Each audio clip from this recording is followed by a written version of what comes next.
Engine 1 from Car 1. Car 1's on scene at Subin Command. Give me a CAN report.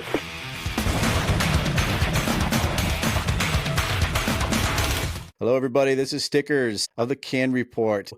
I got a fantastic guest today from the Keene Fire Department, representing New Hampshire and the city of Keene, Dan Nowill. I see I already screwed it up. Dan Nowill. There you go. Got it. Yeah. Dan Nowill. He is he's a no shit taking kind of guy. Like he is hardcore, straight up, and he knows what he's talking about.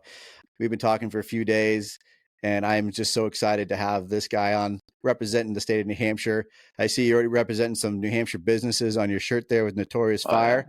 Yeah, our man Lenny Brown out of Merrimack, representing the Merrimack Fire Department. He's a good friend. I think a lot of people in our little community of fire service world knows who Lenny is, Notorious. And if you don't, you're probably wearing a shirt right now made by him.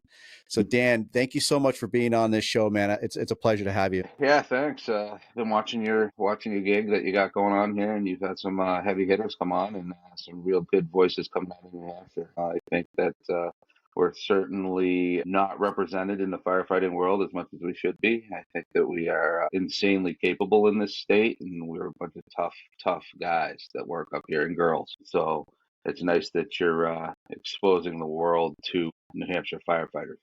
Yeah, brother. New Hampshire, you just nailed it right there. We are some hard-working MFers, man. We don't stop. We keep going, and rain, sleet, or snow, we get it done. So, Dan, can you tell me a bit about yourself, about your career, and a little bit about your background? Yeah, sure. I've been involved in the fire service 27 years. I did 5 years of volunteer work in Harrisville, New Hampshire, a small town which I still live in. Was blessed to join the Keene Fire Department in 2002. So I'll be 23 years in June, eligible for retirement. I'm not even thinking about it. But, I'm a shift commander. That means that I kind of drive around in a pickup truck. So they took my big truck away from me, and it's a new experience for me. I've been doing that for about 2 years or so, and before that, I was a lieutenant for about 9. So I waited about, like I said, over 10 years to get promoted to lieutenant. I think that was a huge benefit to my career. So that's kind of where I'm at now, and I'm figuring out this thing that is, managing people and leading. Yeah, I bet it's a whole brand new world doing that. Mm-hmm. So you also run a side business as well, Invictus? Yeah. I just started it up 2023, so it's freshly new. It's just I figured, I've been doing this job for a long time, and there's been a tremendous amount of turnover, as we all know, in the fire service. And there's so much institutional knowledge that just like leaks out the door when guys retire. And I've noticed that, not just in the full-time departments, but even with volunteer departments around us, they do the best that they can. However, they're understaffed, undertrained, and not always getting the experience that they used to. So I felt that there was a need to just like pass on that institutional knowledge, whether it was, some elevator stuff that we go to, when you run, 200 250 elevator runs over the course of your career, that's something that we can do. And like most of these kids have no idea like how one even works, right? Mm-hmm. And basic stuff, like scene management or like motor vehicle accident stuff. I leave the hose movement and flow path stuff to some of the guys that are more adept at that, other than the fact that doing a clamp slide or something like that may put me in traction at this point. I leave it to those guys that, it's important if you're an instructor to teach what you know, right? And I know size up. I know how to be a company officer. I'm getting my feet wet with the shift commander thing and, managing a shift and that sort of stuff. And Invictus kind of caters to smaller departments and volunteer departments. And it's just basically practical skills for those people. It's fun. Well, that's it's great. A labor of love. So, how many people do you have on your team? Well, it's me. I'm only the only one, but I employ a bunch of guys that I typically work with that have some good knowledge. I collaborate a lot with Jake Poulin. Just gonna ask you that. Yeah, he's my boy. He's a good dude, smart, sharp lieutenant, good leader. Like I said, he certainly preaches the gospel, and he takes no shit too. So it's fun collaborating with him. I'll just put it out there. Like we're trying to put together a fire conference, a really small one, just to start. We're kind of like it's an ember, right? And we're trying to build a little bit of a fire down in Southwest New Hampshire. It's the Monadnock Fire Conference, and we're trying to do like 3 tracks this May 24th, 25th. Really kind of cater to the volunteer and combination paid on call type people. We're not, that's in our area because, we have to work with them because, as you know, Keene is by itself in like the wilderness. We're the only full-time department. We don't have any backup from a full-time, anywhere full-time for like 30 minutes. So we rely heavily on our volunteer mutual aid people to kind of back us up. So any efforts that we put forward to them comes back and pays us full. That being said, that's why we have that passion to teach these people because it, will end up helping us in the end. So. And it's fun. That's awesome. I mean, you can hang out on the weekend and bullshit about fire, right? And that stuff. So, and you can write off a bunch of stuff. That's good. Yeah. Do you do for that program that you have, is it more classroom or do you get to do the hands-on stuff? Do you have equipment or you just use obviously the department's equipment, but is there like a certain tier that you have of, is it just presenting or are you actually doing the hands-on portions as well with your private business? Right. Yeah. So absolutely, we use department's equipment, right? Because we're kind of a startup, and with a big family, lots of kids, and everything like that, I barely have 2 nickels to rub together sometimes. So we go in, we take a look at what they have. Like for instance, if we put on an extrication program, right? We'll take a look at what they have, understand their equipment, learn their equipment, their capabilities, and all that sort of stuff, and deliver a custom program to them.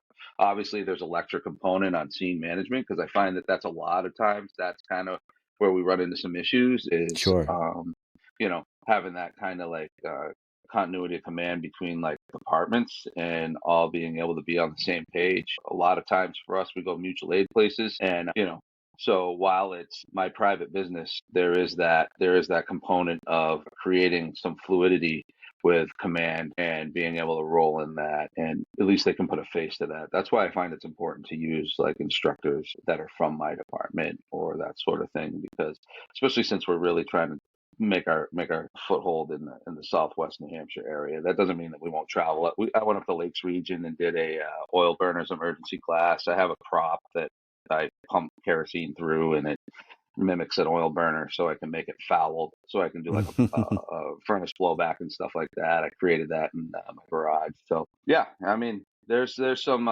props, but most of it's a lot of lecture and theory. However, when it comes to like extrication and that sort of thing, it's more, there's the hands-on component. That being said, like the size up classes that I put together and that sort of stuff are obviously more presentation. However, I'm a huge proponent of not killing people with PowerPoint. I've been doing this a little while, not with my own business. However, I looked at one of my old elevator rescue slides, presentations, and it was like 127 slides. Well, that's a lot, man. Right. I'm not, but this was like from like, like 2010, right? When like, it was like, okay to be like a shithead with PowerPoint. And I got it down to like 45 or 50, right? And then I had access to like 3 elevators, so we were able to open up doors, take a look at it, and actually point things out. So, it's an adaptation the whole time, right? I feel that instruction, just like leadership, is a practice, and it's not something that's like static, right? You're not just an instructor, or you're not just a leader, right? You practice those things, so you have to adapt to engage people. And my man Poulin, he's a big like no classroom, all hands on type of guy, but sometimes there's that important little bit of classroom that's needed for most stuff. Absolutely. I think to be a well-rounded instructor to deliver good content, you have to be proficient in the classroom as well as in the drill yard to explain that why and the science and data behind things. And unfortunately, sometimes you have to do it inside and play with the PowerPoint for a little bit. Like I can't build a PowerPoint to save my life, but it's something that's on my radar that I know I need to do to further what I'm doing. But I'm kind of in the same boat with Jake. Like I most of the stuff I teach is all in the drill yard. It's usually hose advancement and water application theory. That's usually my bread and butter. I do in my department, and I usually do it at the academy. It's just something I love to do, but I know that you have to be well versed. You got to be in that classroom to be able to. It's easier to have a prop in your hand when and talking with people than it is standing in front of a group of 50 people and you have to you only have a clicker, and it can make it a little bit more intimidating. It's 100%. And that's what you kind of have to look at. Is you have to look at the fact that you're going to use one of those slides as a prop. You're not going to use it as a book. So if you put up like a big word up there or a question and leave it open ended, and then you teach off that slide, right? One of the fellas on my shift absolutely crushed it with a conscious induced CPR presentation last night, and we sat around and we're like, "Hey, like that was really good. You did a great job. Let's run with this. You should bring this out to some people and let's just work on tinkering that slide because the knowledge. You don't need it in front of you. You can just have like, a heading and then just speak to that. Right. And the then PowerPoints are really just about, you're absolutely 100% correct. Cause the PowerPoints are really just for us to keep track so we don't lose our space. It's just up there as a bookmark. And I think, right. And it's not like you're not supposed to read it note to note, letter to letter. It's really just for the presenter to look up at the screen again. Oh yeah, this is the next thing I'm going to talk about. I think some people forget that and they just literally just stare at the screen and they read because they're not used to presenting. I was at a conference not that long ago and I can't remember who, I think it might've been Eric Budd, who I listened to and I really enjoyed his presentation. And he told me it's really just there to bookmark myself. I already know the material. I already know what I'm going to say. The screen's up there, so in case I lose my place, I can look back at it. Right. So, and he's absolutely right. And that helped me to understand how to at least teach a PowerPoint presentation or to do a lecture. That's just for me, just to make sure if I go off a tangent, I can look at the screen and go back to where I was talking about before. So it's cool, man. I love that. It's cool that you're bringing back something to your neck of the woods and helping those departments to better themselves. You talk a lot about seeing size up. And I know this has been a big topic with a lot of people. And I'm just going to throw it out there. What are your thoughts on blue card? Yeah, I brought it to that level. Because honestly, I remain silent. My department runs blue card. Right. There's different views on it. I remain pretty much neutral or silent because I'm not extremely educated in it. And I'm not going to speak out of my ass and say F blue card. I can't have a valid argument of why it's not a good thing or why it's a good thing. Right. Have you used it? Do you have good experiences? What are your views on it? We do not use it. The only thing I know about it is that it was a Brunacini brainchild, and I think they're absolutely. I think those guys are the giants that we walk among sometimes. They are a foundational family in the fire service. However, you got to remember that they came from Phoenix, so they have engines and ladders and ambulances and rescue. So while it's nice to have those boxes to check and have those tasks assigned as they roll in. Our first alarm assignment is engine, quint, and 2 ambulances, right? So we'll sign off work and fire with myself and 10 workers if we're lucky, 10 guys to get the job done, or typically it's 9. So we're shooting from the hip and we don't really have that, right? Rescues first, rescues priority, right? Stretching a line, getting into the building. We don't really have a standard on what we do. We just know that priorities are life safety, incident mitigation, and property conservation, and we operate from there. When I go, engine stretches, right? Obviously, ambulance searches. Aerial comes in, it's a quint. So if there's the opportunity for it to establish a water supply by laying in and then hooking into the engine, so be it. But if I need the aerial immediately, I'm positioning for that. So to be boxed in and use a checklist, it's just not. We're more free flowing at our department, and and plus your surrounding departments like you said, they're all volunteer / call departments, so they don't have the funding to afford a blue card certification process. I know that is really expensive and it's tedious. So you're going to task those call members and volunteers of having to spend money on blue card, but then having to spend hours and weeks to learn it and to get certified in it. And that's hard enough time getting them certified to firefighter 1 at this point. Yes. And believe me, I'm on my local volunteer department still in Harrisville, just joined back up because I finally freed some time because overtime goes away. And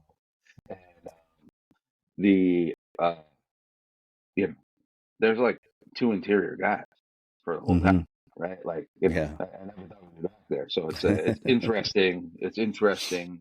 So to add more on top of that is just there has to be something feasible and attainable for here, and whether that's developing a program or that's works for your specific department and your region. Mm-hmm. That's kind of where you're at this point. Like I said, blue card. I think that would work very, very well in your area, right? Because I mean, I assume that the departments around you are the same way. They're all bought into that, right? And they're all trained in So it. actually, we are the only department in our general area that runs Blue Card. So Londonderry Yeah, does not. Salem, I believe, does not. I believe we might be the only ones in that general area that actually runs Blue Card. yeah, So because we've had people say, I don't know what level one staging means. I don't know right. what, on deck means. And, it's again has its pros and cons. It helps to keep you on track for again a checklist, and it allows you to be fluid. It's not Right. structured where you can't get off the rails and do something else. Mm-hmm. It's made to be pretty much just a guideline, but I've never used it. I haven't been in a position to use it. So, but this is from my previous department and going to this new one. It's that they're very into that. That's something that they've been trying to really condition employees to use. And I see a lot of it out there. There's been a lot of great discussions on social platforms about it.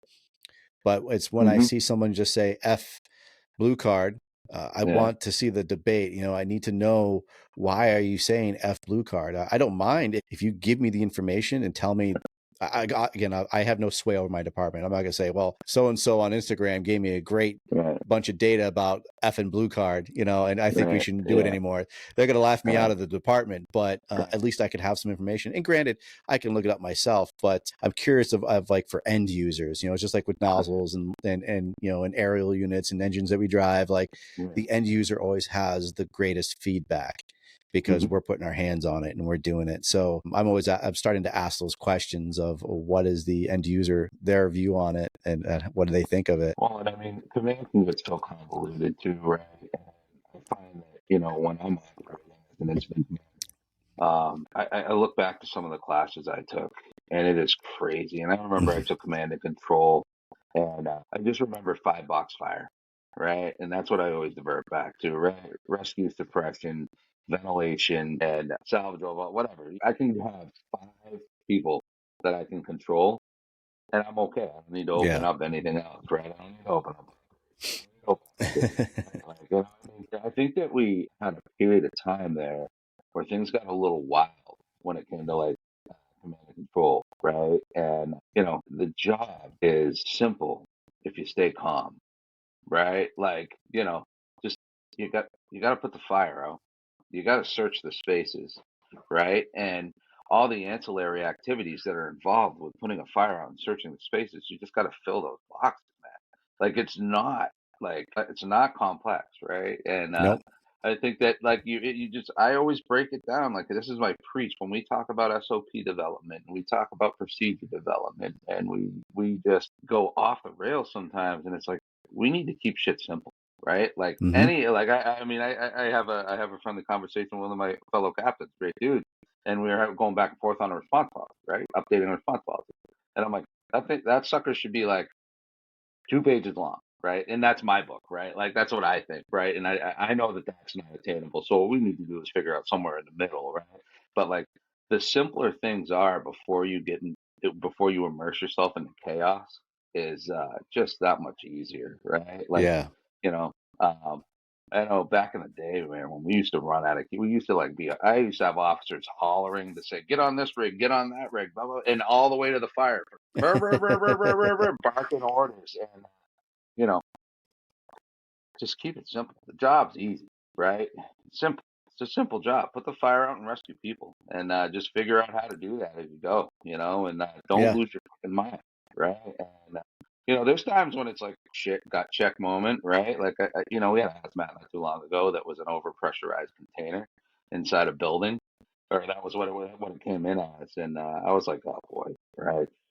And because that was a little bit more complex. But even at the end of the day, when you started getting reports, a can report, from your recon team, you know, life got simpler real quick when it wasn't a big deal, right? And you Yeah. just mitigate, you just handle shit, right? You Yep. just roll out the door, you know, with your homies and get shit done. Really, it's like, you know, I think that like you sit in these classes sometimes, and I think it's getting a lot better, right? And you listen to these guys on the street, you know, and you know, just be calm and handle it, you know. Yeah. So, you know, and obviously, like I have a hazmat, right? And then I get done with a call, and I have my whiteboard with all my notes on it from like what we were dealing with, and everything like that. And then I go back to the station at the end of the day and fill out the ICS form, right? Like Yeah. shit, right? But like everybody was like, you know, and I don't, we're going down a rabbit hole, which is cool. I like them.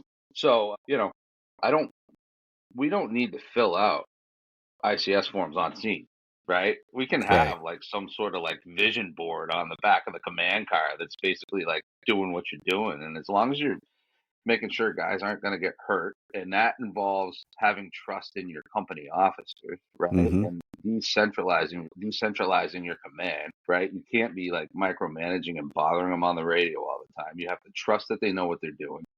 You know, if you give them a little rundown before, then so be it, and you tell them your expectations.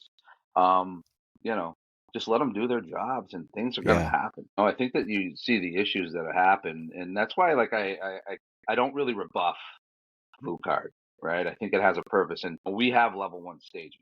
We know what level, but we pick that out and we use that in our organization. And I think that, Sure. you know, every training you do, like, you know, we're just starting to get into department wide training on the FSRI and the UL studies for coordinated ventilation. That's our winter over the winter. That's what we're learning on for single and multi-families.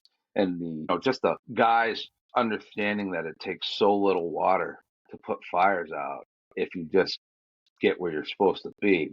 Or And you if know you're what I putting mean? water on, it's proper application too, right? Yeah, You can use yeah, really little water if you actually know where you're putting the water on, and yeah, then it solves yeah. the problem with minimal amount of water. Oh, and it's amazing, right? So like, you know, I think that that's one of the biggest things we were talking about at the senior staff level, was that part of the education is like, look, we don't need like 8,000 gallons of water on the scene, man. Like, I think the last three fires I've had on my department, I mean, granted, we were able on my shift granted, we were out the door quick and we got there, and had it been a few more minutes, we would have had a good fire, but we put them out with a fucking can. You know, There you go. guys went in, pulled the pin, and shot it. We had the line stretched and everything, but like, Sure. or like, I'm like, son of a bitch, man. Like the last three fires, like we had a good apartment fire, we had a good kitchen fire, and they just got in there and knocked the shit out of it, right? And I That's think good that training. that's one of them. Well, it's one of the most underutilized pieces of equipment on a fire department is the can, right? Is, you know, Absolutely. if you can get someone in there right away fast and just knock that back, I mean, you know the training, right? Can confidence and all that sort of stuff. Yeah, man. You can extinguish a shit ton of fire with a can. I had a personal experience with a pellet stove that it extended into a room, and it was all shiplap on the inside, so it was like basically sitting inside a burn room. And the amount of fire I was able to knock down was phenomenal, and because we had a pump problem, and you know, after that, and that was probably, you know, 7 or 8 years ago. After that, I was a believer in the can.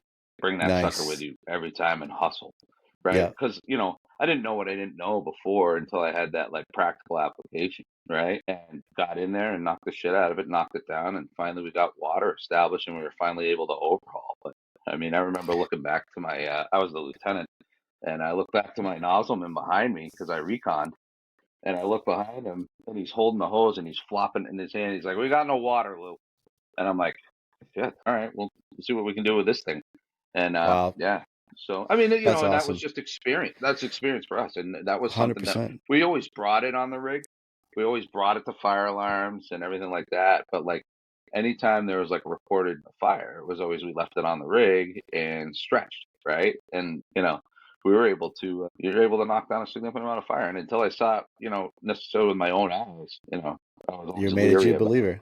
Yeah. I was able to see with my own eyes, and right, became a true believer, and I'm able to convey that, you know. So that's the level of discussion we're having at this point, right? And the studies that are out there now, whether it's the firefighter rescue survey, you know, data not drama, the ULFSI, FSRI stuff. Like, I would love to be like 2 years on the job right now, right? Because like it is an amazing time. Because I think that when I started in 2002, we were about 5 years out from, or like 3, 4 years out from the Worcester fire. And there was this like pendulum swing to like safety, safety, safety. I remember being in, firefighter one class. Who's number one? You're number one, right? Like, and that was drilled into our Mm. head that like we were number one. And it always didn't really sit well with me because, like, I didn't know anything, right? Like, but I was like, aren't we supposed to like really like risk our lives for like people? Like, isn't that the job?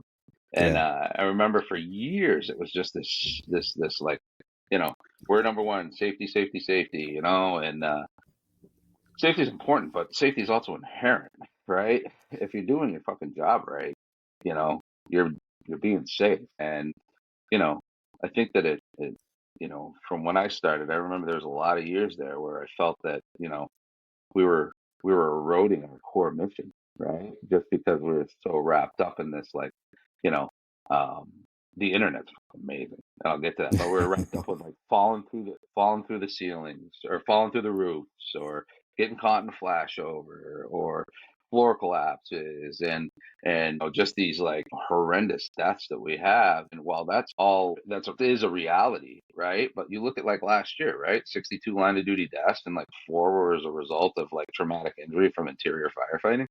I mean, Yeah. where's the rest of that stuff? Like, we're more apt to get fucked up driving to a call, or waking up out of bed and dropping dead of a heart attack than Well, some of those actually line of having duty a traumatic deaths are injury. also cardiac related. I Yeah, mean, that's what, some yeah, of these that's guys, exactly. I mean, some of them are pumping a fire and coded. Yep. Some of them were leaving the Yep. house after working. They Hmm. coded. Hmm. If you look at the numbers, it's definitely not.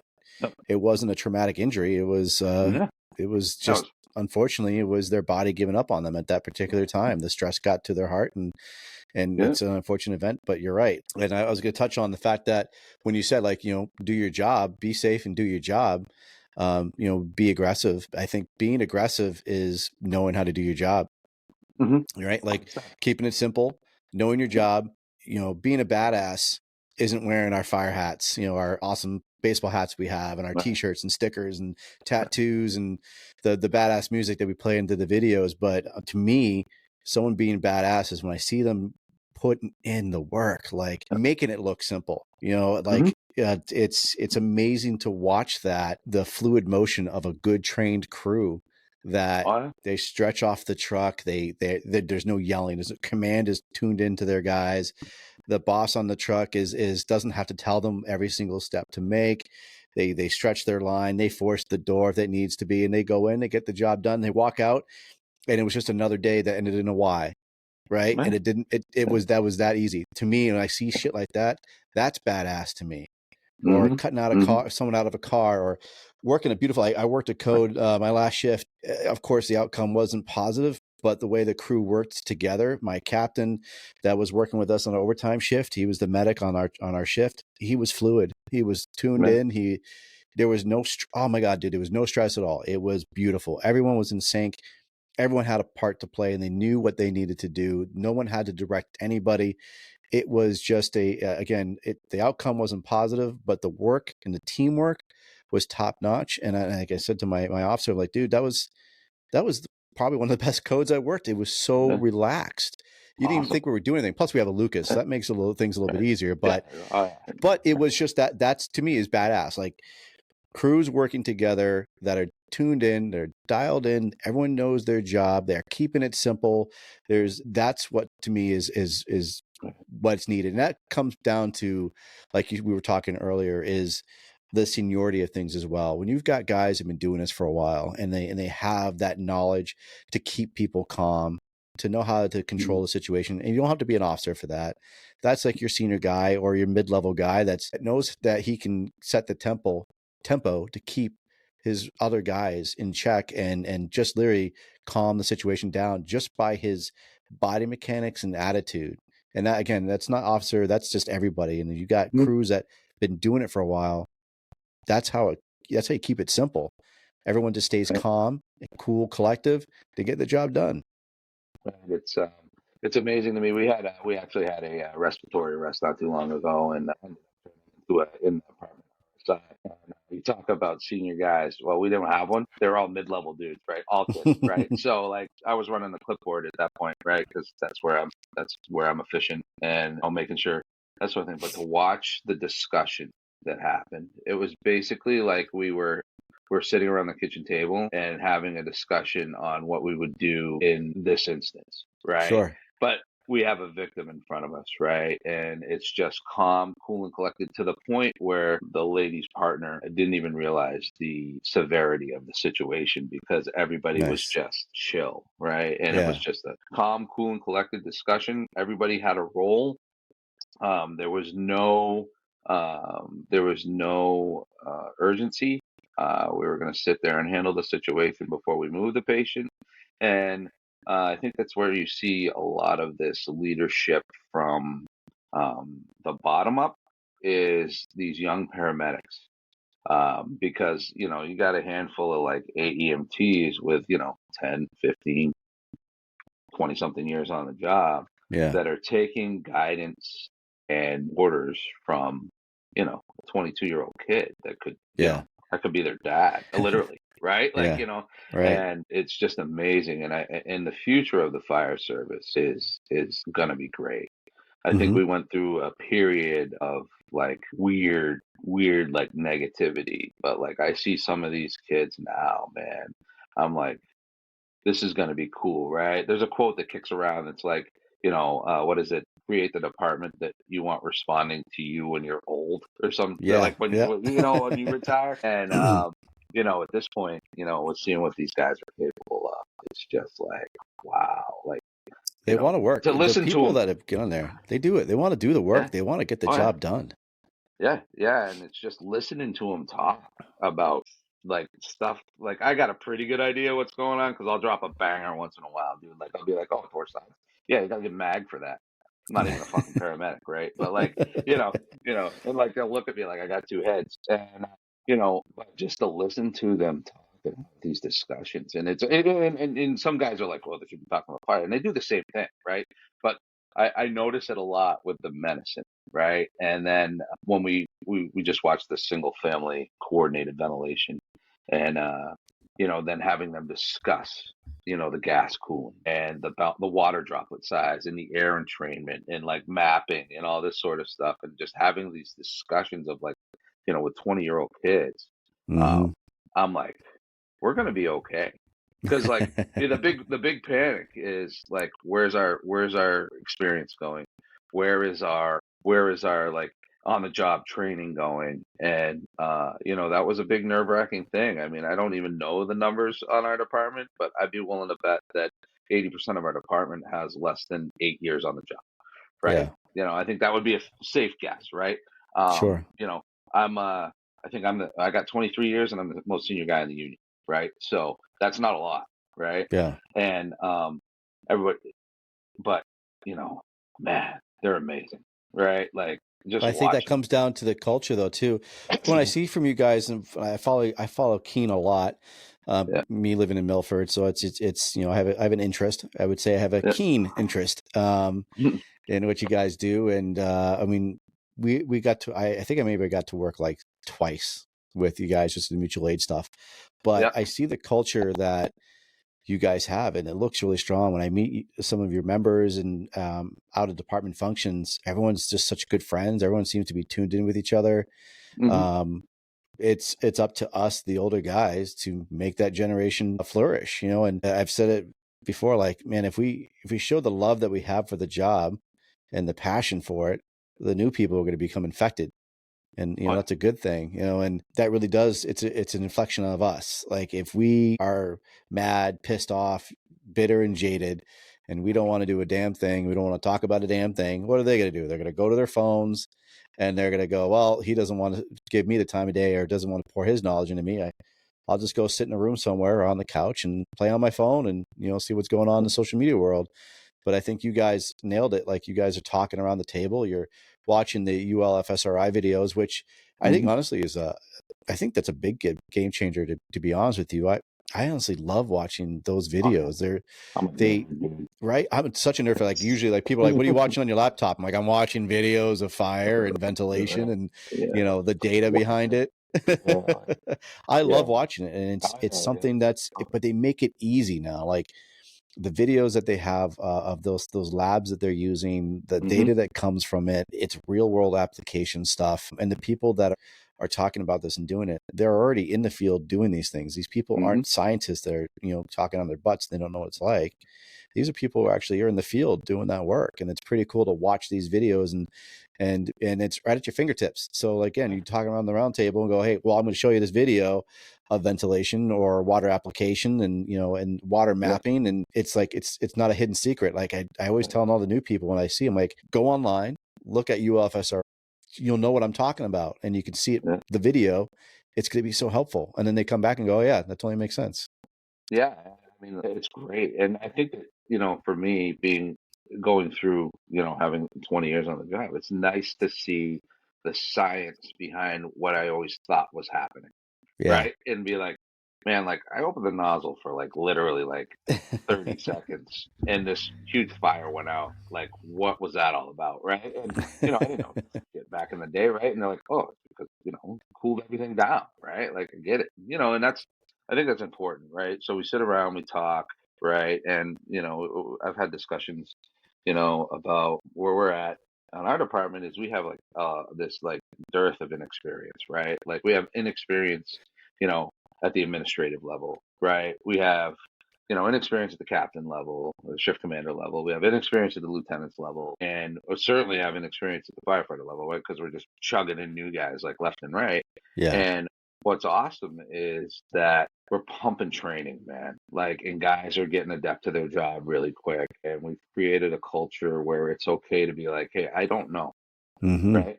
When I started, it was like, I didn't say shit, right? Like, I just like tried to keep my mouth shut and my ears open. And even if I didn't understand something, I still kept my mouth shut, right? And, Yeah. I created at least when I was a lieutenant, and I'm not saying that like it was me, but it was like even the probie has a voice, man, because like, we talk about like being on scene, a hectic situation, and if you drill into a probie that, you know, hey, keep your mouth shut, kid, right? Like, and watch, I like to think that I'm good, but man, I'll miss something. You know what I mean? And it would certainly be better. It's like, hey, Cap, did you notice this? Hey, thanks for that, right? And if you breed that type of conversation, that's great. Like, I think I'm a huge proponent of no rank at the kitchen table, right? To a point, right? Like, I mean, if it starts getting disrespectful and it's like it's an actual issue, then you kind of have to be like, hey, that's enough. But like, you know, to facilitate conversation, I want everybody to have a voice, right? Yeah. And if they don't understand something that I'm saying, ask me. Or if they want to know the why, that's so important, Yeah. And I get a lot, I mean, there's times I've been told that like I'm intimidating, right? Like it's hard to come into my office, right? Like guys are nervous, right? And I never really realized that. Right? So it's like a self-reflection thing at that point, right? Because like, I can come off as an asshole, right? I am, right? Like I'm fully aware of that, right? Like if I lose my temper, I lose my temper, right? There's times that I've pissed guys off, and whether it was appropriate or not, sometimes, I'm not saying that I'm some benevolent like captain because I have enemies, man. It's hard whenever. Well, and you probably get it too. Whenever someone is into the job, right, and super dedicated, they're annoying as fuck, right? They Like, can be, you know what I man. mean? They can Like be. Jesus Christ, right? Here we go again, right? I'm And sure I'm and sure I'm already annoying people with certain things, but right, yeah, um, yeah. it's out of love, right? Oh yeah, yeah, and it's Absolutely. right, and it's always tough, right? Because as a manager, you got to discipline, and we have. As I was going through the ranks, like I didn't have any formal education other than Fire Officer 1 and 2, and like Primex Supervisor Academy, and you know, I got thrust into like these leadership positions, and it's like, what do I do, right? Like, I've muddled my way through it. I've taken like, you know, um, I've taken what I didn't like from leaders and remembering not to do that. And then, I had some great supervisors. I've had some great senior men that have had very good attributes that I've put into my put into my quiver. You just go down a leadership thing a little bit. Is like, I think the biggest thing for anybody when they get promoted is to establish expectations, right? Who needs it? And as stupid as this, I write mine down in a list, Yeah, and the ones for my lieutenants are a lot bigger than the ones for firefighters, right? Because I do have that level of separation, and I don't want to impose on my company officers management of their guys, right? Supervision of their guys. So I let them establish their own expectations as long as it meets mine, right? sure. So I have a handful of guys ready at 7 o'clock, stupid stuff like that, right? Like just everybody has a voice, those sort of thing, and treat everybody with respect, and that sort of thing. But I think that's what we need to work on. I think your department they have a pretty good program for promotion, right? If I They remember correctly, do. like Yeah, they squared do. They away. have a Yeah, yeah, they do, and it's nice to see. It's a mentoring program where yeah, anybody who's interested, they have to take the test, and yeah, then you pass the test, and then they start a mentoring program, and they start letting you ride the front seat, and they slowly introduce you to not just how to do size ups, but the non-glamorous parts. Like you said, the report writing is probably yeah. the most non-glamorous and mundane task you can get as an Right. officer, right? And Yeah. when you see the officers in their office, it's not because they're trying to ignore the crew; it's because they have mounds of paperwork they got to do. Right. Yeah. So that's what they actually are doing with them and helping them understand this is going to be your responsibility if you want to go forward with this, and not Yeah. thrusted into it. Which is nice. I was going to ask you, do you feel that you were kind of thrusted or pushed more into that position because of the bulk of the retirements that you faced? 100. So I got made a lieutenant, and that was a pretty competitive process. So I didn't feel I was thrust into that too much, but like I literally rode in the seat like one day as a Mm-hmm. firefighter, and then like you know I think I was like a lieutenant like a week later, right? So it was like but at that point I had 11 years as a firefighter, so like from I've seen some stuff, right? And I can relate. Like if no emergency is the same, but at least you have 11 years worth of ride and backstep to kind of lean back on and say like, hey, this is similar to this call that we went to, right? Yeah, So that was never the issue. Was the going out in the street was the easy part. It's always the people, right? And influencing and guiding and coaching and managing people. Like you got 9 different personalities with 9 different backgrounds, and you have no idea what happened at their house before they came into work, and not everybody can check their facts, baggage at the door, right? Like, and you have facts. to get Yeah, like a read on a guy as he's coming in and be like, "Oh, he is pissed off today, man. We're gonna have to figure out how we're gonna mitigate that." I mean, I think I was 2 weeks into being a lieutenant when I first got challenged by one of the senior guys on the fifth, right? He hmm. tried to like usurp my command on a scene. You know what I mean? And I'm like, what are you doing? Like, stop, right? And we got into it a little bit on the scene, and then we got back, and same thing, right? Like we go into I'm like, hey, are we clear as to what the issue was? We're absolutely not. We need to go in the office. I was like, okay, we went in the office, and we hashed it out, and he was just like, hey, you've changed so much. I'm like, well, yes, right? Like I have changed because my job's changed, my responsibilities changed, right? Sure. I'm no longer like task focused. Now as a lieutenant, I have like tactical focus, right? And as a shift commander, you become strategically focused, right? It's just Yeah, the bigger the picture gets. It's no longer like, so we ended up coming out of it all right, and we're good. And I didn't have any more issues down the road, but that was one of those things that needed to happen, and it literally was 2 weeks in. I was like, you shitting me, man, we're your doing this, first test, right? man, in Yeah, 2 weeks. That's crazy. yeah. And then, but as a ship commander, I got thrust into it pretty quickly. I did not want to captain when I did, but um, with the exodus of captains, I was up, right? I really, really loved riding the truck.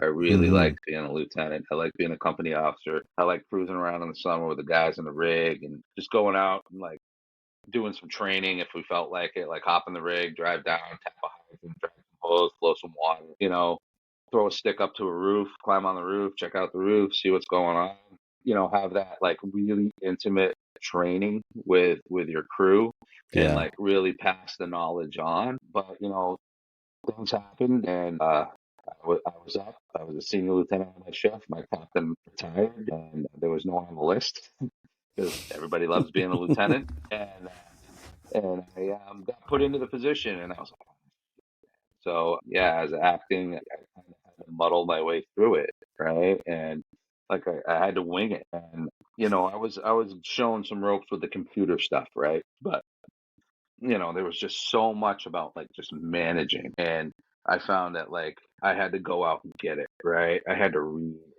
I had to take classes. I had to watch. I had to do podcasts. Yeah. I think one of the best ones I saw was Mark Van Oppen. He was great. Just recently went to one with Jason Hovelman. Like, and they really like open your mind because it was so inbred in my department because we don't have any exterior influence, right? Yeah. Everybody from promoted from within, you know, and it was just we did the same thing over and over again. So, but it wasn't working, right? Morale was shit, right? And all that sort of stuff. And so it was just basically like read, emulate the leaders you like, and then just attend training, right? Yeah. And I think that the expectation things was huge too, right? Like you needed to lay your expectations out so there was no question about it. You needed to trust your company officers and decentralize your command, which was really tough coming from being a like hard charger lieutenant, and Sure. not a passive one, to like actually stand there and watch someone run the tools and not be like in their head directing it because I had to land a fucking helicopter or I had to call for 3 more ambulances, right? Those were the Yeah. things that had to those were the things that had to happen. And that was a tough transition, right? And then having to deal with personnel issues. I had some experience being a union boss for a little while, so personnel issues were okay. Like I was pretty good with the process of those sort of things, but still at the same point, you don't want to I don't want to jam people up, man. The last thing I want to do is discipline someone, right? Like, 'cause, when you get in trouble, man, that sets you off for like, because believe me, I've been in trouble. I don't believe it at all. I, but that's but crazy it just talk. sends you into a tailspin. You know what I mean? And you don't pull out of that, especially from the old school standpoint where it's like, I remember getting jammed up on something, and I think I got a written warning, a verbal warning, put on probation, and removed from the lieutenant's list all in one shot. Granted, you can't do that. Oh, I got suspended for 3 days too. But like, there's like 5 things that they jammed Man, me go up big or on. go Like, home. I loved my captain because all he did was give me a verbal warning, but everybody else gave me a bunch of other shit. And I was like, see, that's kind of like what we were dealing with back in the day. Union bailed me out, and I had a policy made after me because I mean, you really haven't made an impact unless you have an SOP or a union. I was just gonna say, if you don't Yeah. have an SOP or an SOG named after you, you're even doing it right. Right, no, you're not, and that is. I'm always about like leaving a legacy. So, but you know what I mean. So, like, I that was really upsetting to me, right? Because the company officer that jammed me up didn't even have the balls to like really say anything to me, right? He just went down the hallway and bitched, right? Yeah. And I earned it, man. I told him to get his hand out of my face before I knocked him out, right? Like that was like I earned it, right? Like I'll own it, Well, and was his hand in your face? yeah, it was. There you So go. yeah, it was right? And but so I I took that experience, and that was a bit that was a watershed moment for me. And I said when I'm a boss, I'm gonna be better, right? Like I'm gonna have that conversation with someone, right? And that's not to say that like I don't like lose my shit, right? And be like, hey, why don't you just shut the fuck up, right? Like I'm getting better. I am. I'm trying to turn the table on that one. But I think that the expectations, the decentralization, letting your company officers handle things, and if it gets out of their hands, they can bring it to you and we can have that discussion. The big thing now is mental health. I went through some shit. I handled it on my own before it became a big deal. I was able to overcome my demons on my own. It was a 5 or 6 year struggle of Hmm. calling out sick, not wanting to go to work, marriage is shit, my kids can attest that I was a prick, but I ended up figuring it out on my own.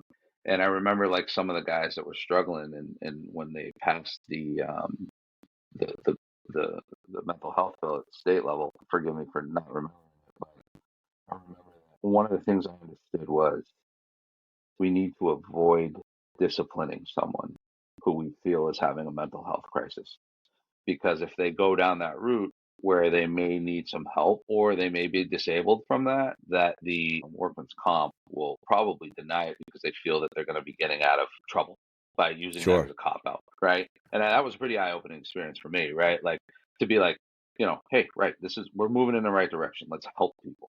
Let's not go down the route of, coaching, verbal, written, suspension, termination, right? Like, let's figure it out, right? Like, I mean, we learn shit in our fire officer classes. We learn shit in our supervisor academies on how to do those things, but it really dehumanizes the whole thing. And we're dealing with guys that you love, right? Dude, And you care for, it's like it's sterile. Like in my experience when I was going through my shit and the deputy chief of my previous department, he slid the EAP form pamphlet and says, if you need to talk to someone, here's this pamphlet. It was sterile. It was the most, insincere Oh, dude. interaction that I had. People want to be spoken to. And, the whole mental health thing is, it's real. And the EAP, I agree. Plus one, right? Like, Right? that's EAP, Exactly. bro. Like, yeah. It's a joke. Yeah. It's not people who are actually experiencing, real actually ever experienced what we're feeling. But to have somebody else as a supervisor to just have that cold interaction with you, and they didn't give a shit about you, and that interaction, they're just checking that box. Did you ask Mike Goldstein if he was okay? Did you offer him EAP in check? Okay, cool. Then you're off the hook if anything bad happens because I did offer him services. And we're getting better, but we could be a lot better at that. And I've heard a lot of guys say that the EAP is just not beneficial. And I definitely agree to that because it's not, it's fake. Again, it's cookie cutter. It's not tangible. You can't hold it in your hand. I know as well as I do, man. Like, firemen, second to their private weather helmets, their secondary, the next level of headwear is their tinfoil hats. So, like, EAP, HR is spying on us, right? If you use EAP, right? And it just is not a very good resource. But I think that now that with the state and what the unions are doing, and it being brought to the forefront and being a real conversation, with what we work with frontline, the guys that work with frontline really hand in hand, it's normal, right? So if you're down and out, and we need to figure something out for you, right? And it's no longer something that's just like on the back burner, right? And I'm going to ask this question, and it's not to put you on the spot or anything. Do you think that the generation that's coming in, or do you think even the newer generations, do you think it's pussification? Do you think it's a soft generation? Do you think that's why mental health has now become more on the front lines? Is it? And this is just, hypothetical stuff. I'm not calling anybody out. This is not me being insensitive. I've heard people use the term pussification. I've heard the people say that the newer generation is soft, and I don't agree to that. And so I was just curious, you being more of a seasoned Jake, that you've got 27 years in, what is your outtakes on that? So I've used the term pussification of the fire service, but in no means was it ever directed to the mental health of firefighters. I use the pussification of the fire service about people standing in a fucking yard and not going in to fight fire, right? I'll use that. I'll go with that one. Yeah, 100%. Like, and so you got to take a look at these kids that are coming in, right? And how many of them are coming from divorced families, right? Their home life was probably a shit show. My kids, 20 and 15, they're 20 and 16 now. They came from a broken home, right? They had a first responder dad that had mental health issues that drank too much, right? And they dealt with those struggles coming up through it. They also went through COVID, right? So, like, they had to deal with, like, social isolation. They're attached to their phones and all that sort of stuff. So those kids, I don't think that they're weak at all. I think that they're probably, and I said this, I said, like, the kids that are coming through, and I think it's the Gen Z especially, are probably going to be more resilient than even Gen Xers, man. Right. And I'm proud to be a Gen Xer, right? Like, but like their resiliency, I mean, they don't know shit about like spinning wrenches and that sort of stuff, but like the the struggles that they had to go through with bullying on social media, they may not be getting hazed at the firehouse anymore, but like they certainly had to put up with their shit in high school, right? And that was relentless, right? So do I think that they're less resilient than any of us? Absolutely not. I would say that they're probably more resilient. And also, these kids are starting younger, man. When I got on the job, I was 22. I started on an ambulance doing interfacility transfers for a little while, but that was like, hanging out with Mima, going in between the hospitals, right? That wasn't my core, right? But like, and I think that, they've normalized that like mental injury, right? So that like if they know something's not okay, they can go get some help for it, right? And one of the guys was talking to me about going to frontline for 5 days, and he said like, look, he's like, work my ass off. I didn't know how to function at home, and what I needed was training, Hmm. and he equated it to going to training. He's like, I needed to have training to like figure out how to like, separate things, and also to find out that what I was feeling was okay. Yeah. Right. And, because I've been one that's like, we have to be very careful about how we approach mental health too, right? Because you can't sit around a table and be like, hey, you guys are overworked, you're understaffed, you're always getting slammed. You guys really must be suffering some mental anguish and everything like that, because what we create, and I want to be very careful about it, and I'm not trying to be, harsh, but like we need to be very careful about creating a victim mentality, right? Sure. Where, you know, yeah, you guys really need you really need to take a look at your mental health, because you're just too busy. You're not getting enough sleep. You may Yeah. have a kid that's sitting at the table thinking like, "Man, this is the greatest job in the world. Like, I just did some really cool shit." Blah blah blah blah. And next thing you know, like you're telling him that he's not okay. But at the same point, as a supervisor, you need to recognize when someone's not okay, right? But I think that that's the thing that we really need to be careful for, is that group think almost of like everybody's like, needs help. And that's also, where it comes down to expectation management too, is, when I sit down and talk with the guys in like a morning briefing, like, I don't try to tell them, hey, you guys are really up against it. You got your asses kicked. Let's work on trying to get you to go to bed. Let's get upstairs and take naps today, right? Let's take it easy. Let's not do any projects, right? Like, because what's going to happen when you put that in their head, right, is that like all they're going to be thinking about all morning is trying to get upstairs, put their feet up in a recliner and watch TV. And then you get fucking hit with 10 runs, and it just compounds frustration, right? Yep. So if you start your day off saying, "Hey, we're going to do this, this, and this," and you get 10 runs and you get a half-ass truck maintenance done because you've been running your ass off, or you only get like, into 30 minutes into the video, the FRSI video, and you kick that can down the road, they're like, ah, shit, we didn't get it. Next thing you know, it's 4 or 5 o'clock in the afternoon. It's like, hey guys, cut out, right? You guys are do Yeah. whatever. And some amazing things happen when you do that, because next thing you know, you'll walk by the kitchen and they'll be doing some sort of like paramedic PowerPoint on this TV. It's like, I told you guys you can go to the TV room and freaking chill out for the rest of the day, and they're just Yeah. down there doing it, right? So, That's I respect think right that we, there. That's respect because you're not cracking that whip, and right? they Yeah, care about being part of that job and being passionate about it. But obviously, yeah, they want to make you proud, and they're not going to take advantage of you. I mean, they could absolutely go and take care of that. They could kick up their heels, but the fact that hey, I want to get my education in. Cap said like well, we can relax, but that's to them is relaxing because they do love learning. I mean, it is goofy as shit sometimes, man. Like it'll be like 12 o'clock at night. We would get our ass kicked, run 17, 18 runs during the day because we turn and burn, man. Like, and and they'll still be down at the freaking kitchen table. I'll be like, Yeah. look, like, because I always try to go to bed last, right? Because like, I always want to make myself available if someone's like, hey, can we talk?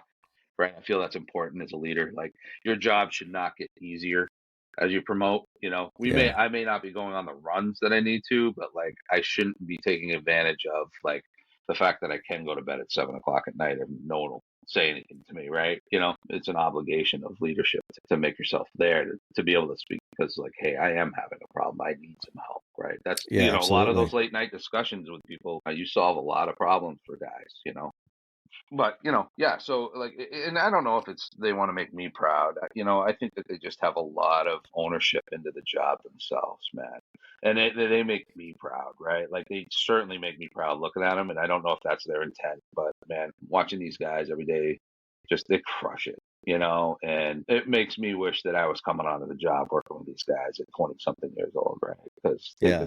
it's amazing, and I mean, sometimes they but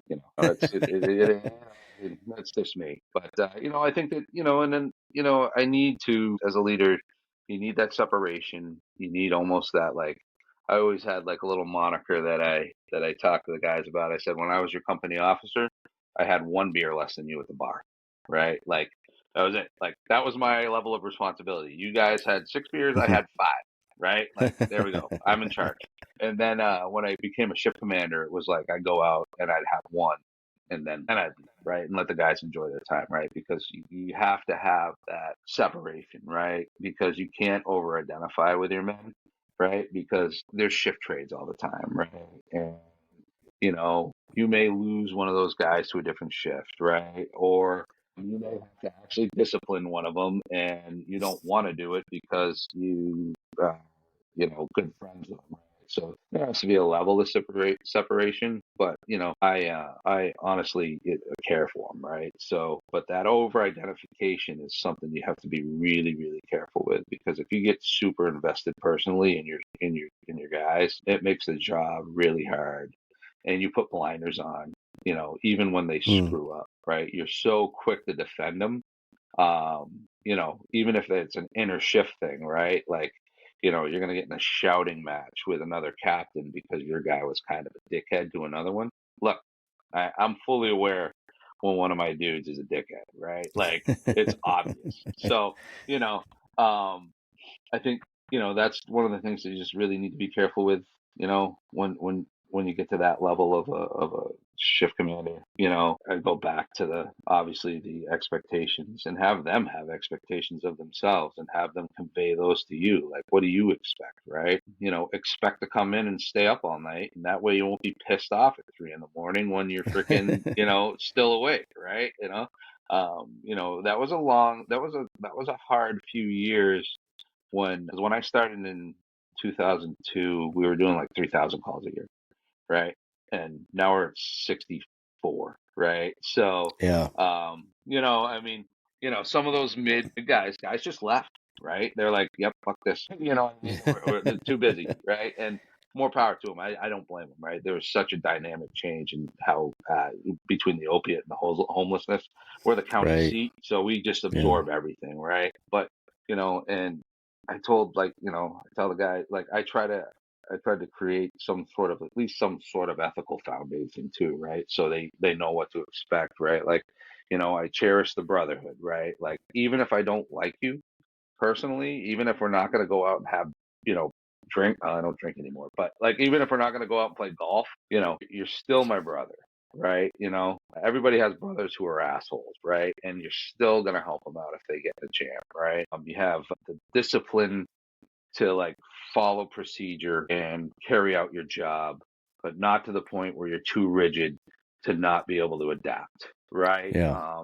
You have to have integrity, right? If you're gonna say you're gonna do something, you have to do it. You can't balk, right? And I fail at this 100 times. I don't know how many times I told these guys, and this is personal stuff I got to work with. Is like, yep, we're going to do, the automobile, your MVC scene management, right? So we all know we're on the same page. We'll present it, and I think I'm like fucking like 3 months in the hole with that one, right? So, like, that bothers me, because that's, I said I'd do something and I haven't done it, right? Yeah. You have to carry yourself like as a pro, right? You have to, I'm okay with non-regulated hoodies and t-shirts and, sneakers. I still can't understand sneakers, but I'm a boot guy. But, I'm okay with those sort of things, but you still have to carry yourself as a pro, and it doesn't really matter what you're wearing, right? Like, and you 100%. witness that on calls every day, right? You go to a medical call and you watch them, right? And then you have to have a commitment to the job. It's not like, and it's kind of cliche when we talk about it, right? But we're not plumbers, right? Like, we go home and we think about the job, right? When we go out to intervene in a crisis, it's life or death sometimes, right? We're doing things that really, really, really matter and shape the course of someone's life, right? So to be like, hey, it's just a job. I've never bought that bullshit, and Yeah. I've paid for it with my mental health, right? Like, Gotcha. because I've been so committed with the job that, like, I get turned up on it. But you have to find some balance. But at the end of the day, And in all honesty, at the end of the day, you have to put the protection of others over yourself, right? Dorky as it sounds, is like you have to be willing to put yourself in harm's way for a complete stranger, right? And if you don't have that, man, what are you even fucking doing, right? Like, Yeah, man. you know, yeah, you know what I mean? Like, I Absolutely. mean, I just don't It understand it. kind of goes with the You know? oath that we took. I mean, we Yeah. took an oath. We swore that we would put our lives at risk to save others, and even our brothers and sisters. Right. That's what it's Yeah. about. That's what Yeah. makes us unique. That's what makes firefighters, EMS, and police makes us a unique bunch of people, is because we're willing to put our lives out there. And and that's the thing. Like when people say, call it the mutts, right? The mutts to me are the ones who aren't exactly what you just said, that they're not going to pull that hose to go in there. They're not going to protect. And that's the protecting of our own.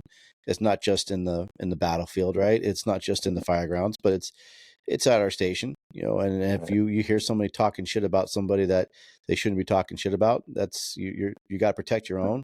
You got to protect others that aren't there to protect themselves. And that's whether it's talking shit about somebody behind their back, and it's also pulling the hose lines and getting in there and doing work and finding a victim and pulling them out. You're going to go in some really bad situations. And luckily I've never come across someone who goes, I'm not going to do that. That's no, I don't get paid enough to put my life at risk of that. And if that person if I was ever to come across that, I scratch them off that list and go, that's the mutt. I don't want them next to me. Or if they're willing to be educated, I guess maybe there's a reluctance to do something like you just talked about before, right? Like expectations.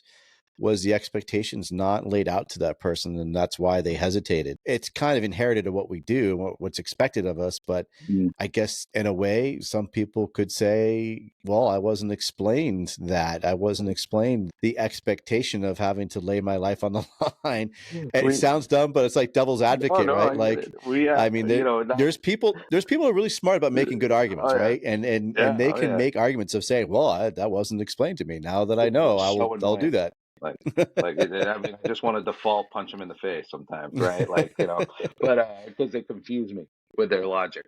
But no, I mean, well, then we had a guy like who got on the job with us. He lasted a couple of months. Great guy, nice guy. Thought he was doing a lick of business, right? He did his month or so on the engine, and he was really contributing. And then we transitioned over to the ambulance. And he's like, man, do I hate EMS. And I was like, cool. But like what that was a failure. I don't feel, I mean, obviously a failure on my part because I assumed that he knew the expectation of Keene Fire, that 70% of our runs are EMS and a lot of them are high acuity. But, he was like, nope, this isn't for me. And he was a man about it. He just came in. He's like, hey, this isn't for me. I really appreciate everything you guys would do. I'd run through walls for you guys, but like, and I have a lot of respect for that guy. Do you think you lose or not able to attract new personnel because you do both, because there's the EMS and fire side of it? I don't know. I think like we have a lot of our people are from the community, right? So they have that's the foundation of why they're there. And I don't think so, because we attract a lot of our medics, especially in their AEMTs, are really into providing good medical care. So there's guys, I guarantee you that like, there's guys that'd be like, yeah, no, I'm not going to work there. Right. I've heard them. Right. Like, nah, I hate the ambulance. Right. But at least they know we run a lot of ambulances, and we are fairly upfront and honest about our EMS volume and how proud we are, I'm by no means lighting the world on fire when it comes to, EMS skills, but like, I'm very proud of the kids that are providing care out there on a day-to-day basis. We're all like that. So I don't know if we lose people for that. I just don't think that I don't think they come to us, right? So because your department reminds me so much of my department, right? I think we're almost like, to be honest, we're like kind of mirror images to be real. When I think of what you guys do for numbers and what we do in Daria's numbers, and the people that we have working on our department, we're kind of, honestly, I feel like we're the same, and we have like kind of the same staffing of what we have on the trucks and. We're a little short, but yeah, you're a little short. Yes, we won't get on that. We won't touch that. Three-man engine, and yes, 3-man engines. two-person ambulance, so Yeah. it's very similar, except we just need a handful more. Yes, you do. But so but I work yeah. with such dedicated and passionate medics, Mm-hmm. and there's no secret what we do in my department. Like it's gonna be EMS, and Yeah. I think there was that culture of EMS is bad, and I think it's what you make of it. And we signed up to help others, and helping others is EMS. It's fire.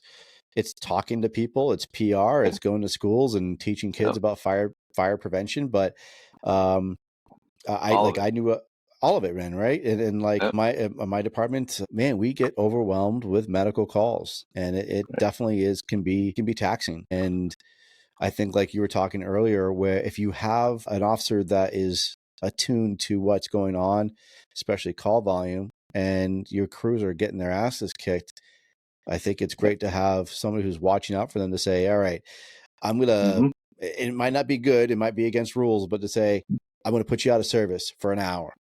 I want you guys take a minute, take a shower, grab a bite to eat. You haven't eaten all damn day because we've been running calls. I just want you to chill for an hour so I know you're okay.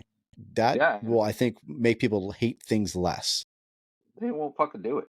Those guys, man, they turn and burn. Dude. Like it'd be like I've tried like to get an ambulance to go back to the station, or they're like they respond from the hospital. I'm like, whatever, dude. Like you guys are nuts, man. I guess you can sleep when you're dead. Right?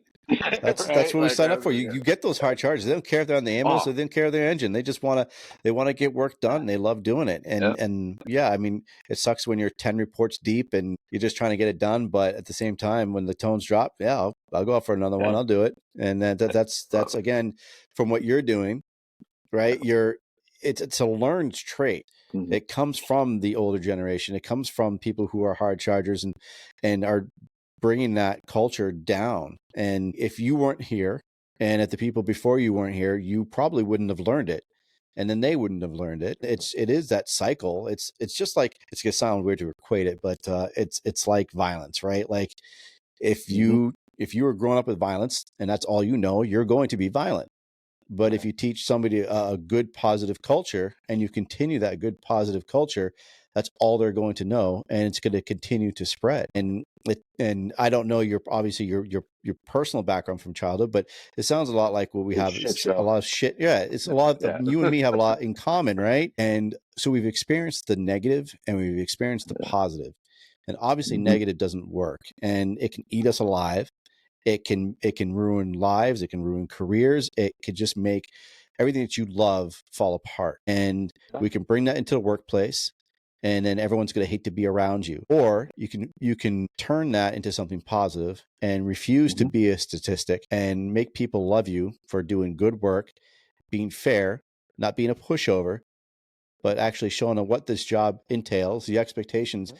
And honestly, I think for the love of the job, that carries down, that trickles down to the newer generation, the guys coming in. Because again, if you sit on the couch and they walk in and you don't even bother to get up to greet them, and you go, "Yeah, what's up? The bathroom's over there, clean it." They're gonna remember you for months. They're gonna remember, well, that guy Mike was an asshole. I don't know who he is, but I don't want to even know him. So it's. I make it a point to thank them for coming to work here. Yeah. It is a big choice, right? I mean, when you have your pick of wherever you want to go in the state at this point, you choose somewhere that is understaffed, like saturated with calls.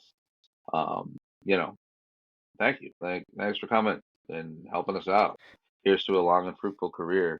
Because they're your recruiters, right? I mean, that's what it comes down to, right? If you want more people to come in, they're recruiting for you guys. The new kids are going to say, this guy is awesome. I love my commander. He's cool as shit. And when somebody else they know looking for a job, they go, well, you should come to Keene because, man, they treat us with respect, and I absolutely love the work we do.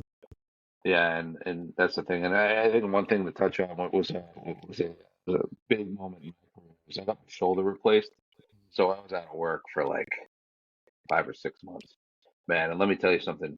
When you don't have the job, boy, that's a sobering reality, man. And when you're like not able to go, right? Like you're sitting with your arm in a sling, doing stupid PT exercises and sitting at home and watching like the synergy shit coming in, like the calls are going on, they're going to fucking jobs. It is, boy, I was reborn when I came back from, I was, I was always engaged in the job, right? Like I always was, technically competent, but then there was times where I was like, oh, fuck this. Like I delivered oil on the side, I delivered propane on the side, I, you know, did part-time construction on the side, right? Like I was the fireman, right? Like the Did it stereotypical guy. come naturally for you? Did everything fire service wise, the skill set? Because man, there's some people that just get it. It's like natural athletes, right? Yeah, Catching a football, running with it, baseball. They just are natural born yeah. athletes. Were you just a natural firefighter? Did the skills come easy? The hose, ladders, just running calls. Did the pictures come into your mind like they all came in together, or did it just one day after like say 15 years, did it just all come together and go, I finally get it now? I always felt that I was fairly competent and couldn't and was definitely like not the weakest link of the team, right? Like when they asked me to do something, I usually could do it efficiently. I was always in decent shape, right? Like even though I was carrying an extra few pounds, um, you know, um, it was. I think that the one moment I can honestly say, like it was, what was it? Ray McCormick says your moment of zen is like when I had a fire as a lieutenant. It was a second floor job, living room fire, and I remember being insanely calm the whole way there, insanely calm getting out of the ambulance or out of the engine. And you see we're EMS heavy because I was referred to as getting out of the ambulance. And I remember like looking at the building and seeing like the fire from one window, and the cops were trying to get the door open. And I remember going in there and get to the kitchen. Smoke's probably about 3 feet off the floor. So we were in without a mask. I took a peek, took a look down, could see the glow down in the living room there. Threw my mask on, tapped the Nozzleman on the shoulder, said, "Hey, I'll be right back." Right, and I went down. Couch was on fire in the living room, extended the curtains a little bit. Was lapping out the window.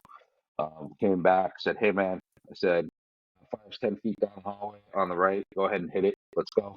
And that call was the moment when I was like, "I'm in."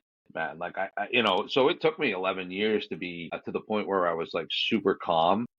Yeah. And I had reached that moment where, I was kind of like, it was the job, right? Like, okay, we're going to move down the hallway. We're going to turn to the right. We're going to extinguish the fire. We're going to open the windows. We're going to ventilate the room. We're going to finish searching the room, make sure anybody's not in there. And then, that's when it became like, hey, this is kind of like, framing out a bedroom, dude.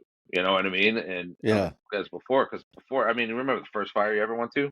Dude, holy Yeah. shit, Yeah. right? Like your Yeah. Heart's vision's like beating. right here, right? Like, and the only Yeah. thing you see now, you're like, right? You And you're suck a just trying to bottle get your down in like gear on fucking too. 7 minutes, right? Your fucking radio straps all over the place, and freaking your 100%. helmet's on crooked. You forget your Yeah. fucking hood, so you got to put your hood back on, And I Yeah. remember like those fires, but like I remember that one fire and being like, holy shit, wow, like nice, right? Like now Yeah. I can enjoy a fire, right? No, you know what I mean? Like, But you see now the I bigger can, picture now. It's right? once Yeah, that all comes together, yeah. it's no longer a jigsaw puzzle for you. It's Right, now it's almost slow motion. I was reading it somewhere, and I wish I could remember what I was where I was out of. But they're talking about how athletes, once they become so well trained and they've played so many times, that things operate or things move in slow motion, right. and they can see the whole field move Hmm. at that pace. And I think it's for people that have been doing the job for like 10, 20 years. It just all Yeah, of a sudden clicks in the firegrounds, right? And it is the kind of game like slows slow down, motion. man. Yeah, the game slows Yeah, down and the yeah. pieces are already filled in. You already know some of the expectations. And I mean, if we go in and expect the same thing every time, that's complacency. And, Right. and we're just going to Yeah. We we don't do always have to that. expect, yeah, Yeah. right.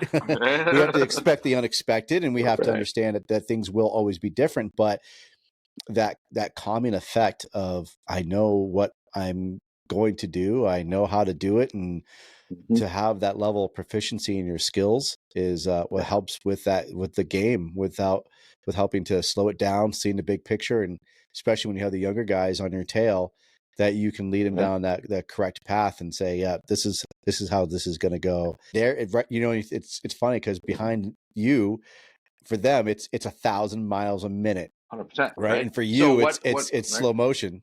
Yeah, and what's added, like, especially from a, running an incident too, like, if you're shouting in the radio, like, like, "Bah, bah, bah, bah, bah," and like, barking orders and like out of control, like that just adds to chaos, man.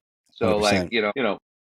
I'm on scene, sign off, give a cool, calm, collected size up, take that. So for me, like, as hokey as it sounds, like when I get out of a rig, if I'm at like a pin or a job or, something that's a little more complex than normal, when I go to the back of the truck to grab my coat and my helmet, like Mickey Farrell, to take that tactical breath, right? Like even from a commander standpoint, right? Mm-hmm. You just take that deep breath and you're like, okay, here we go, right? And then everything slows down, right? Yeah, And that's because you're so setting the important. tone. Oh yeah, Right. yeah, And that's the hmm big thing is as you being in command, like as soon as you get on scene, you give up that size up report. right, If you're all jittery on the radio and you're shaking and they can hear yeah, the reflection of your oh voice. yeah, When I used my previous career, I was a dispatcher, yeah, and when I used to train the dispatchers, that was my biggest thing. I would tell every dispatcher is when you get that fire, you're hmm gonna be nervous. Your heart is gonna be racing, even though you're not gonna be on scene. You're gonna have to say it. You yeah, got to take that collective sigh. You have to literally, right, before you hit the tones, blow it out, get your lungs ready, and have a nice, steady, calming voice and act like this was just another day at the office hmm because you're going to set the pace of that fire. And if you yeah, sound nervous and upset and scared, everybody else is going to hear the same thing and have that on same reaction. 100%. And it's funny, the guys that I've worked with for a long time are aware that like sometimes like that even I try to stay pretty like chill. They'll know that like something's up, right? Because Something, like yeah. I'll start speaking with a little bit more inflection or something like that, and I'll start giving orders like immediately, right? Like you know, ladder two, tag the hydrant, drop your hose at the back of the engine, set up for the roof, right? A1, start search, right? Like then it's just like Yeah. successive orders banging out, and they're like, "Oop, then we're going to work," right? So but it's important, right? And I think dispatchers actually, they kind of like are forgotten about Yeah. because if you have a calm dispatcher on the other end of the line, like other end of the radio, like that's awesome. It brings everything else down, right? Like, 100%. yeah, you can have you just have a conversation, and if everybody just acts like they've been there before, especially when you're in a leadership, scene leadership position, the world is a much better place, and shit gets Yeah. solved a lot quicker. Yeah. But, You're 100%, man. Like, you really know when you got a good dispatcher that can set the whole pace of the game yeah, and can actually start thinking and doing things for you before you yeah, even ask. That's the amazing part. Like I love yeah, a dispatcher that mm, is done their homework and yeah, they know what is expected of it. It could depend on he knows it's your shift and he knows how you're going to act on the radio and he or right, she knows specifically how you run your game and or yeah, you're going to want part checks or not want part checks. But it's great when you have the whole team tuned in and there's some dispatchers that they'll study their districts, they will study what's on those trucks, and that's why I always like I think I had that advantage because actually there's a lot of dispatchers in New Hampshire that are on call departments, that are on volunteer departments. yeah, So it makes some yeah, really good dispatchers as well in the hmm fire service side of it because they live it in their off duty, right? So right, they're riding the trucks or they're a fire officer on their own communities, and so they sit behind the mic and they already know what the job's going yeah, to be and they know what you guys are going to do when you get to work, so they yeah. can start getting everything ready for you before you even have to ask that question. Yeah, I mean, and that's that. Yeah, I mean, that's worth a weight in gold. And Yeah, we got a handful. We got a handful on my job down there in fire mutual aid that are crush it every day. You know what I mean? And it's yeah, tough nowadays too. Like you can't find people that want to do these jobs, man. It's just no, like it's. I mean, the hours suck. Like even in the fire service, right? Like we're having trouble. Like the hours suck. Like you see fucking gross shit all the time. And well, we talk about the doom and yeah, gloom all the time. It's all over right. everywhere, right? Oh yeah, Come join the fire right, department. You can get cancer, right, die of a heart attack, or commit suicide. right. Like those are Yeah, three things we talk yeah, about all the time. And yeah. obviously, we're not going to hide those facts, but we talk Fuck, about it continuously. Oh, by the way, your retirement also sucks too. So come and join the right. fire department. Best job in the world, man. I Right? wouldn't So I trade mean, it for a fucking thing. You know, Exactly. if I had to do it all over again, I would do it in the same department. I would do it the same way. I have no regrets about how my career, I mean, obviously I have regrets because I was a shit show for a few years, but like, you know, um, taking the classes, dedicating myself to the job, um, you know, um, yeah, I wouldn't do it any other way again. And I love serving my community. I like being in my hometown. I like sitting around the kitchen table. I like all the bullshit, man. And the end of the day, the doom and gloom, I think that we just see it more like on whether it's social media or whether it's legislation, which is important, and all that stuff is important. But sometimes it's like that's why I like looking at like fire porn on Instagram, man. I'm like, like freaking, like it's kind of cool to just to cool shit with a job, Yeah, and it is the best job in the world, it certainly and is. When you talk yeah, about fire porn, I was literally so excited.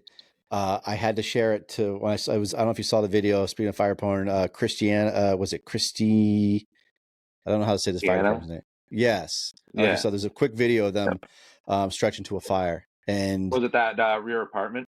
yes, Was it? Yeah, yeah. And they walked around the yeah, back, and it was yeah, coming out the door. Yeah, yeah. yeah. I The saw that. way they Yeah, just it was so like we talked about it, like a dialed in calm, cool, and crew, calm, collected. cool, Right. collective, right, dude? And And the one of way them had he a just long coat. walked. Yeah, and they had the long coats. It was like, holy shit. Yeah, One of my lieutenants is like, I want to join that department. Like they're yeah. doing can searches, they got Minuteman loads and long coats. I want to be there. Yeah, yeah, And the exactly. way the I guy think just you can stretched that go. hose line. I Oh think you yeah. can literally like sign up for a ship down there. Like Well, they're they like, they like they're doing something right, man. Because the way he just walked up and he had that shoulder load going, drops it, yeah, nozzle coupling, and then they just literally just it was almost slow motion because they were so smooth and so fluid. yeah. It was just watching everything in slow motion. I loved Smooth as every fast. minute of it. It was fast. It was Smooth it as was fast. so slick, man. And Yeah, I was like, yeah. that's So that's fire yeah, no, porn for that's me good right stuff, there, man. man. Yeah, yeah, I like that. Dudes that have been there before, right? Like, or even if they hadn't, they sure as shit acted like it, right? And Yeah, that's absolutely, important, brother.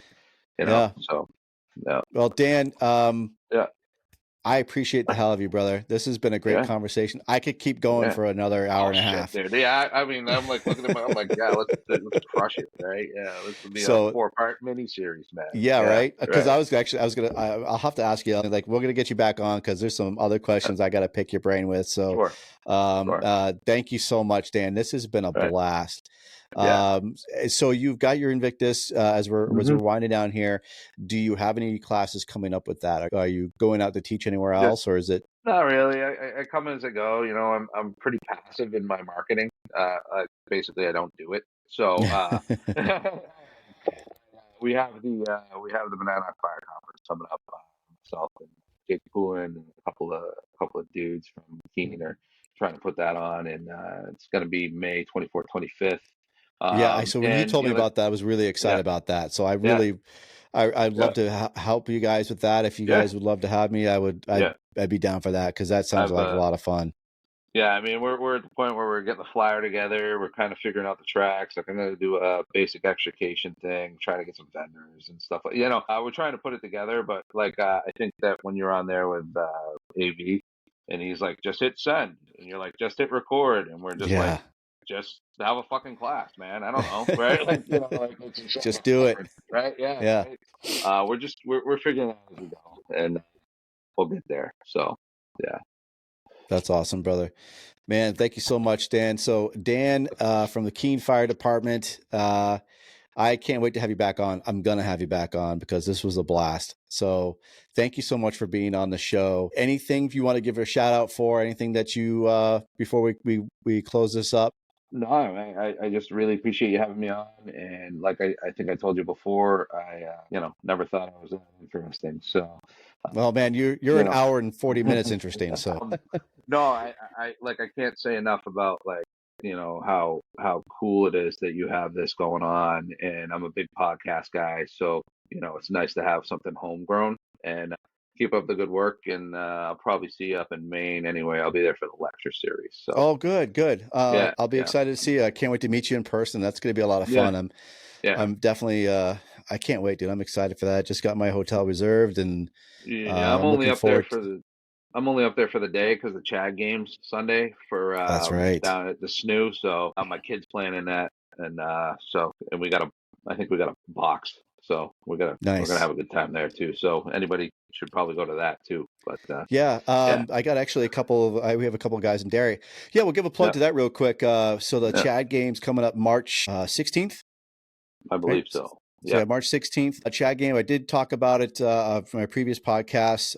There's a lot of guys from New Hampshire, obviously from New Hampshire playing this game. It's police versus fire, and apparently police win every time. I think it's rigged, but dude, they're it's a the fun worst. game. It's a great hockey game. It goes to charity for the Dart for the kids. It helps to fund the program to give kids treatment and to help with recovery for cancer research and everything else. They just do a great job with providing this. It's been going on, man, for I don't even know how long. It's been going on I for a don't long know. time now. Yeah. I mean, And as long as I can remember. So yeah, and it's the people who are playing. It's all charity, so they don't get anything out of it.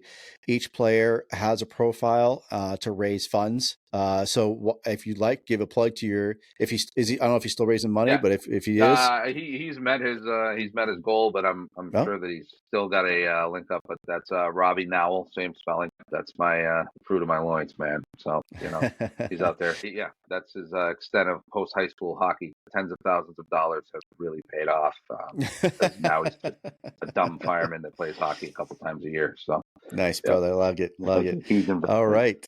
All right. That's good, man. All right. So we'll sit tight, everybody. Thank you so much for tuning in. We have Dan from Keene Fire Department. It was an absolute pleasure. Everybody stay safe. Nozzle Tov, everybody. Good night.